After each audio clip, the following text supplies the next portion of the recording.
we have these two plastic caps. Those are the breathers for the front differential and for the transmission. They're already pretty high, unlike the rear diff breather, which was a mere 17 inches off the ground, and that's with a 2-inch lift and with the taller tires. I've got my street tires on now, but let me show you how I did this.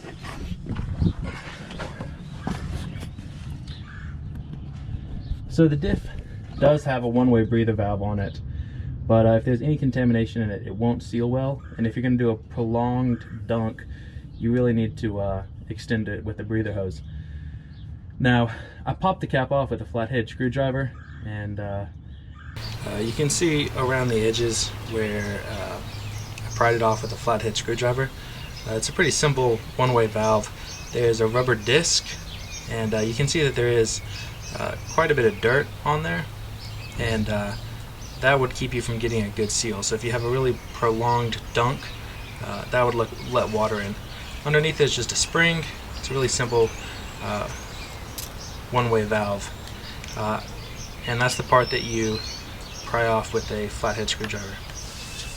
This is what it looks like before you pop the cap off. Underneath you'll see there is a little lip. I cleaned off the area with an old toothbrush and some compressed air, and then I slid the silicone tubing on top. You can see that there's enough of a lip that if you put a hose clamp around it, you can get it to bite pretty well. I did a test with a short section, and I pulled on it really hard, and I could not get it to come off.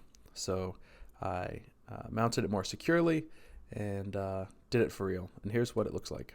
Silicone tubing is really great. It's resistant to weather and stuff like that, but it's kind of soft, so when you attach your zip ties, you have to be careful not to do them too tight and crush it.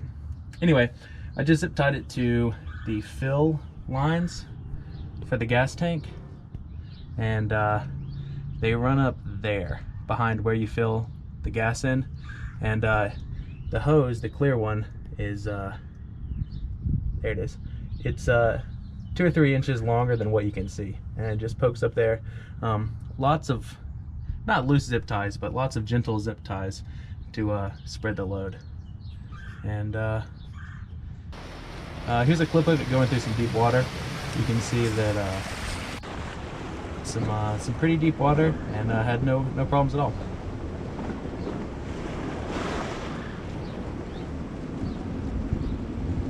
Let me know if you have any questions in the comments.